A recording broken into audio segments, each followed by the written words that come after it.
Good afternoon everybody, welcome to another tutorial, and this is probably going to be the final tutorial for 2024. And today we are going to be looking at an update on my self-hosted services I self-host from home. So without further ado into it, so before I get into it, I'd just like to make a disclaimer. If you hear rattling and noises in the background, yeah, the day's not the greatest. We've got strong winds and we've also got it overcast. We've just had rain over the past couple of days, constant rain. So not a good time to be outside, even though I love being outside. So perfect time to do another tutorial for self-hosting since the weather's not great outside. So let's get into it. So what we're seeing right now is our Proxmox server. I've showed this in the past.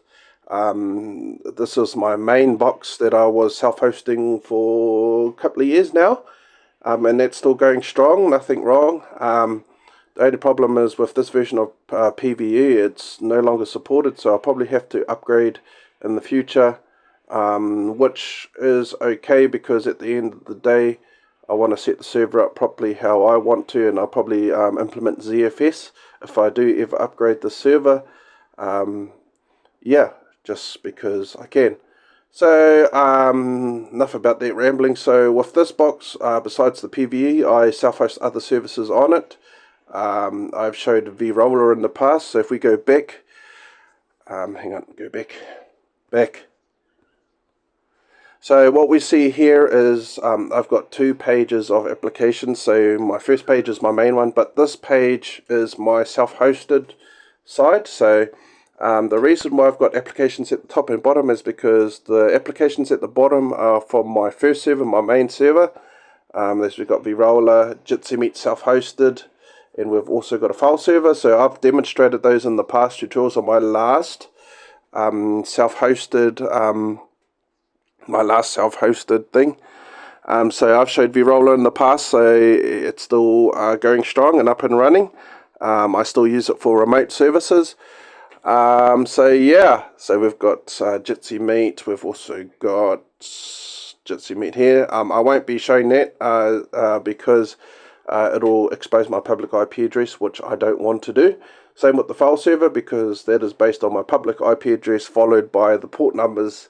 Jitsi Meet runs on 443, so you just still got to do a slash, and then it'll bring up the Jitsi server, and the file server is my public IP address followed by the port 8090, and that'll take you to my self-hosted file server that I self-host files. I've actually got to update that file server, because I've got a lot of new knowledge that I've downloaded, and I like to add to the old knowledge that is on there. And yeah, so actually let's get into the second box, which is the Umbrel, and which I've done a tutorial on this in the past, Umbrel server. So Umbrel is a it's like a friendly OS for people that don't know how to use Docker. So even if you don't know how to use Docker, which I'm a novice at personally, I like this solution because it's one-click installs. You don't have to go to the command line to set up ports and set up containers and pull things down. Just by installing it, it'll do everything for you in the background. So Umbrel is a lovely alternative to making your own Docker. There are other servers out there like CaseOS, but this is an actual Linux operating system. Like, you've got to install it onto a hard drive, go through the Linux installation, and then once you do that, yeah, you're presented with the Umbrel screen, because this is a server side. But we'll look at the hardware for this. So we've got 8 gigs of RAM. This is just the local IP address that it's on. So we've got a 1 terabyte hard drive in this thing. We've also got 8 gigs of RAM. We've also got the 4 CPUs, which boost up to 3.5 gigahertz. This will be a bit of a thing. So with this server, these services stay active all the time, because at the end of the day, yeah. So the Umbrel server is RAM intensive, so just be mindful that if you're ever going to do Umbrel server and everything like that, make sure you've got at least 16 gigs worth of RAM. But they recommend 8, but in reality 16 is better due to the fact of some of these containers can be RAM intensive, and also when you start using them they can also expand in the RAM and actually be more intensive. So just be mindful of Umbrel servers that is the case. So let's look at all the applications that we self-host here. So we've got Databag. So what Databag is, this is a self-hosted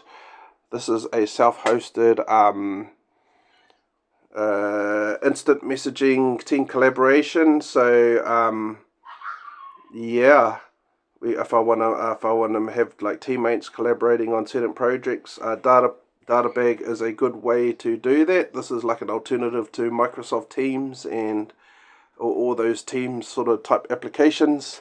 So yeah, Frigate. This is a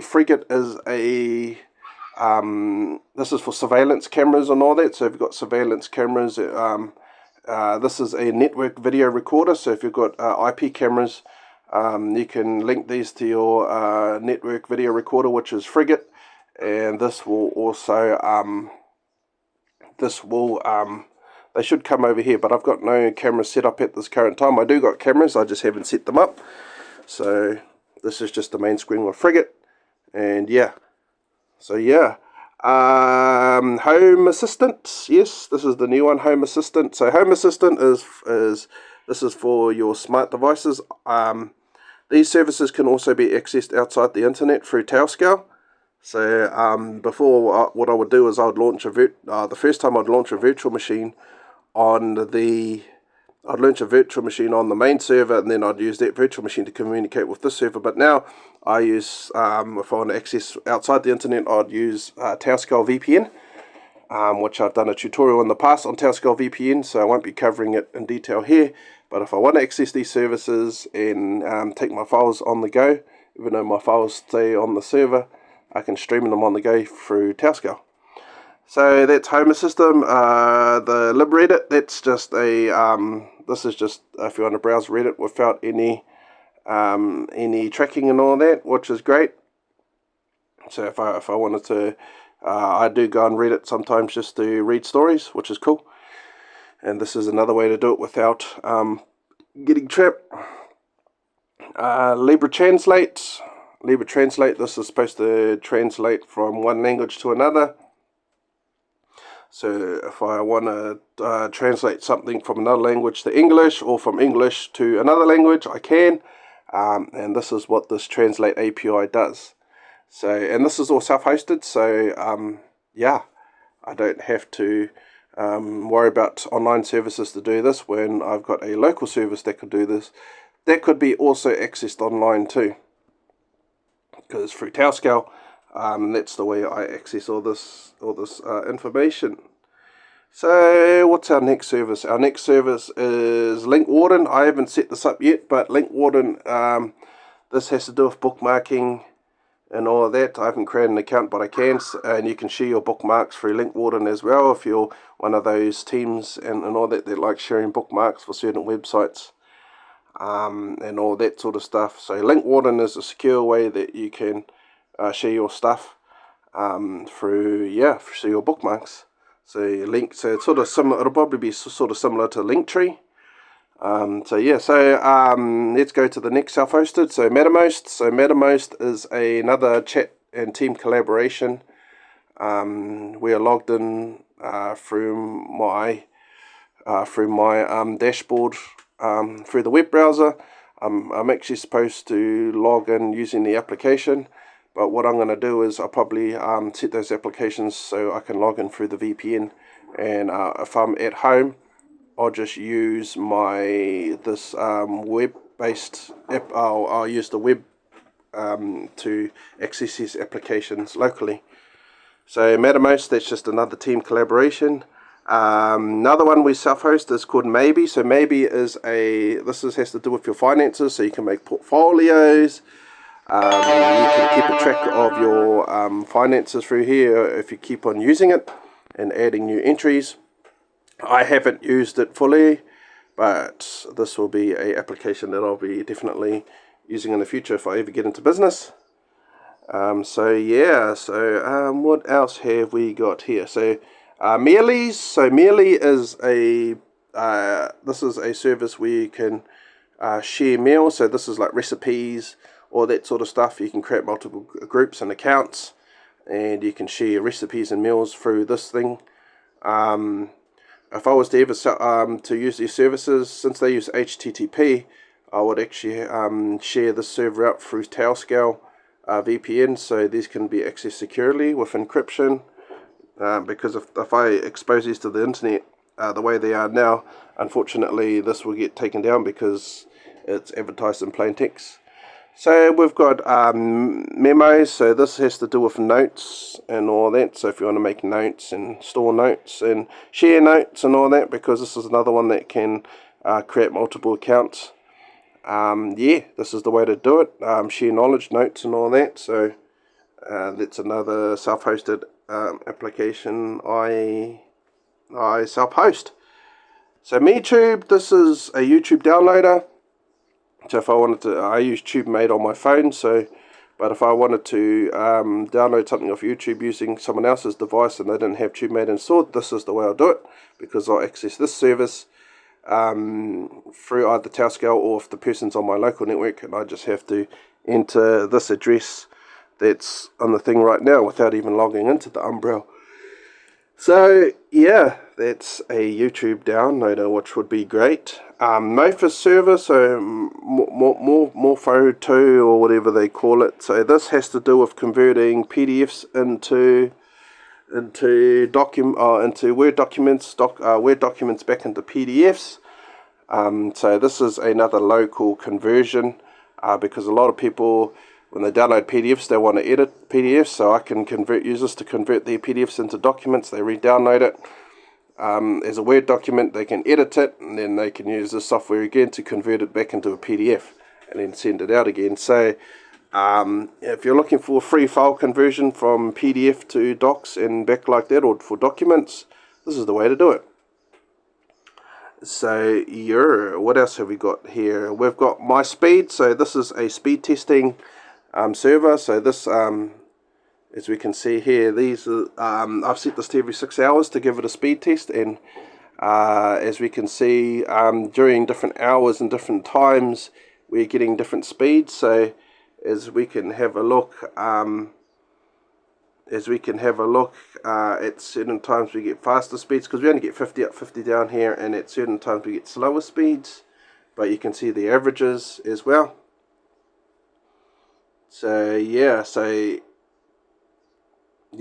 this is my speed test.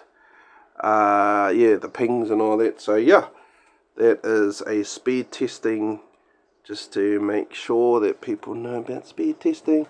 Nextcloud server, this is a Nextcloud server. This is another file sharing and office hosting sort of thing. So if you want to self-host your own file sharing service and share links and all that, this is the way to do it.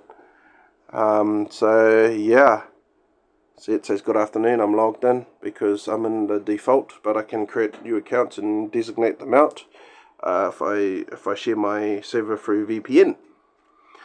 Without further ado, let's get into the next one. This is a DNS server, Pi-hole. So let's just log into the Pi-hole. So this is a ad blocking service, a server. And if I point people's DNS to this local address, if they're on my network, or even if they were on the Tailscale, and I point them to the Tailscale IP address that's given to the server, this will start blocking ads. And if it doesn't block ads, you can add those ads to the block list. So you can actually and the more you add, it'll remember it for the next time, and you can also add, so when someone else accesses that site, that ad won't pop up for them. So join the community. You can set your Pi-hole to certain other things as well. but we won't be covering it because we're just looking at all the self-hosted services I self-host from home. Right, so this application here, this is, I think this is another, oh, it's not going to show it. Hang on, let's go back. So this is another file sharing service. So if people want to share files, you can create users and share files. That's another way to do it. So yeah, but I'll just try it one more time, but it's not coming up with the page for some reason. So I think, yeah, no, it's not coming up. That's alright, that's all good. But yeah, well, in that case, since it's not coming up, it must be not useful, so we're going to take that service off. See you later. So next we'll look at Plex Media Server. So this is a Plex Media Server is all about media streaming. If you self-host your own, or if you've got your own media, you can add it as well, and you can share it with people through your local network, or through a VPN, or through the network or the internet, if you depending how you set it up. As I said, I set mine up through a Tailscale VPN, and that is how we do it. So Samba is a protocol for network shares. I've also tried this through Tailscale VPN and VLC, which I showed in a past tutorial, and it works charm. So this means that the hard drive that's on here, you can do file sharing, SMB file sharing, and these are the information you've got to enter when you're on the local network, but this has got to be modified when you're on the Tailscale network. So yeah, 1, 2, 3, 4, 5, 10, 15, 20, 24. So 24 applications is all good. So what else have we got here? Snapdrop. This is a another file sharing application as well. I know this. Oh, sorry, no, not Snapdrop. We're looking at Matrix Server. Sorry, I just got. No, I'm actually jumping ahead. So this is Snape. This is a Matrix server. So I just need a Matrix client connect to this, and then this will federate with other Matrix servers. So anyone else that's self-hosting these servers, these servers can talk to each other and also share information. So this is a federated server if you want decentralized communication. Yeah, and that is how we do it. So yeah, right, let's look at Snapdrop. Yeah, the reason why I clicked that accidentally because all these move. So Snapdrop is another file sharing service, but this you don't need any accounts or anything for this service. It'll give you a temporarily alias, and you just got to tell the person that's on the same network what your alias is, especially if you've got multiple people that use it, And what that does is you can share files between iOS, Android, PC, Mac, Linux, Windows. This allows for this is sort of like AirDrop or Quick Share for Samsungs, but this actually provides a unified way of sharing files. So I could share a file from a PC and send it to an iPhone. I could share a file from an iPhone and send it to a PC or an Android, vice versa. I can share files between PC and Mac. I can share files between Mac and Linux. I can share files between a lot of platforms that make it hard for you to share files between cross-platforms. That's the way I'll do it. So yeah, what else have we got here? Tailscale. So this is what I use to access the VPN from the this server from outside the internet through this VPN here. With Tailscale, I've also set this server to be an exit node. So if I wanted to route for location services, if I wanted to pretend that I was at home, even though, as I said, yesterday I went on a day trip 5 hours away from where I am, and I remoted into the server, but I could also route my traffic through here. So even though I was 5 hours away, I could still make out that I'm at this location, but in reality, I'm actually 5 hours away. So Tailscale, that's how I access everything, all my self-hosted services outside of the internet, and this is the same Tailscale this is what I'll be using for sharing my services over the internet, because as I said, all these are HTTP, not HTTPS or encrypted. You can run HTTPS services through here, which will double encrypt it. So you have the tail-scale encryption, plus you'll have the HTTPS encryption, so it's doubly encrypted. But for this server, yeah, since it's not encrypted, I will be using tail-scale to share my thing. So transmission, that's a torrent client. So if I want to download stuff, that I'm not supposed to be, or download, well, I can even download things that I'm supposed to be, because some operating systems, for an example, you can either download it through a torrent or you can direct download it. But if I want to use a torrent transmission, which is good, because that means that I could put all the server load, the load onto that server, and I don't have to worry about overloading my clients like my phone that I'm recording off. I could just let my server do the thing, leave it to do its thing, and then just walk away. So yep, Trillium Notes, this is a knowledge-based thing, I guess, and you can add your knowledge. Yeah, I haven't gone fully into this thing. I just downloaded it because it wasn't as RAM intensive, this application, so I'd have to go for Trillium. But yeah, it's something to do with like notes and building like a general knowledge thing, database.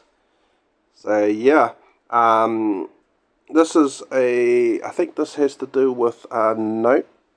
I don't know if this is note taking or yeah, I think this is a note taker. So Volcanja, I don't know if I've said it properly. This is another collaboration for yeah, another collaboration. Actually, we'll look at the description. So if we hold click it and go view an app store. So if we can see over here, so this is a notebook that you can share, a virtual notebook. So that's what that describes it as. And you can also create multiple users. So this can be multiple notebooks, and you can share notes and also have your private notes. So the last service that I self-host on this box is called Google. So this is a self-hosted search engine. This is a self-hosted search. So this is like Google, but this is a self-hosted engine. So what would happen is when you search stuff using Google, this will go out to the internet and crawl for you, rather than using an online service like Google or DuckDuckGo or Bing, all of that. So this will allow you to have a self-hosted search engine. This has no ads as well and no tracking. So if you want to, anyone can use this that's on the local network that knows about it, which is only me, because I'm the only technician.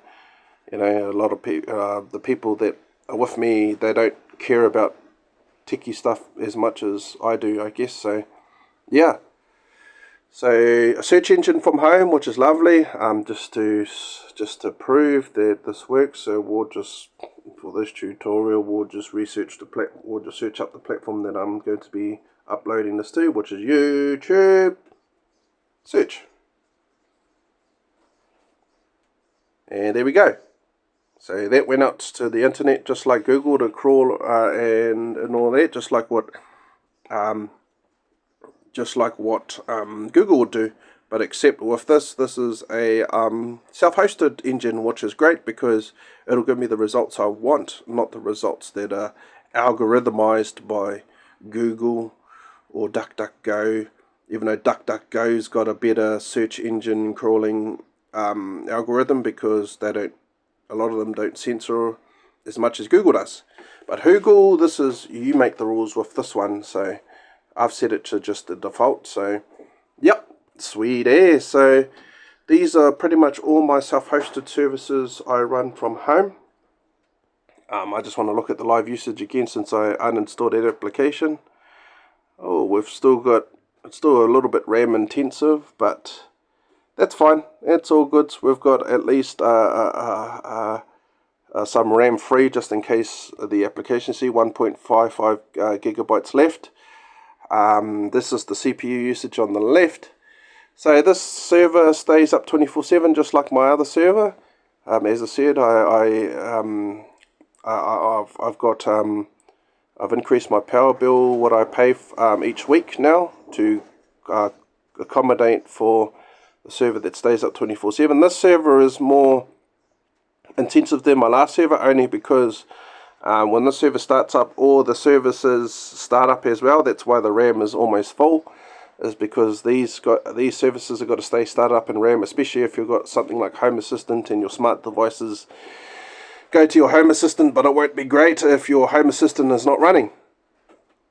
So with this server, these services have got to always stay running if I want to access them. So yeah, this is my update tutorial on my self-hosted services that I self-host from home. This will probably be my last server that I have, unless I do upgrade one of them, only because I've only got 2 LAN ports really on my network, on my router, because even though it's got 4, one's a WAN port and the other one where I've got the internet set up now is for everybody else that wants to use my internet that's in the house. I've set up a long LAN cable that goes to the shed, and then everybody in the front gets the internet like that, because I've moved my internet in the container. My server's in my container as well. So I've moved all my stuff out to my off-grid. Well, it's not off. Well, it's half off-grid really. I'm actually now on-grid, but when the power does go out, it does go off-grid. So yeah, without further ado, hopefully everyone has a good day, and I just thought I'd demonstrate my self-hosted services. The video is longer than last because now I self-host more services, so there's more to explain. So yeah, but if you want to see my self-hosted services on my main box, watch my last update for my self-hosted services on my last tutorial, and I show those more in detail. I wanted to show more the Docker, the Umbrella, because it's I've only been self-hosting this server since, actually when did I create the server? It actually will tell you if we go into the settings. So this server was created December 15th, so it is now December 27th, so I've been self-hosting this for 12 days now, and I've been loving it. So yeah, so without further ado, I hope everyone has a good day. I just thought I would show my self-hosted services and how I self-host them, and until next time, you have a good day, and choo-choo.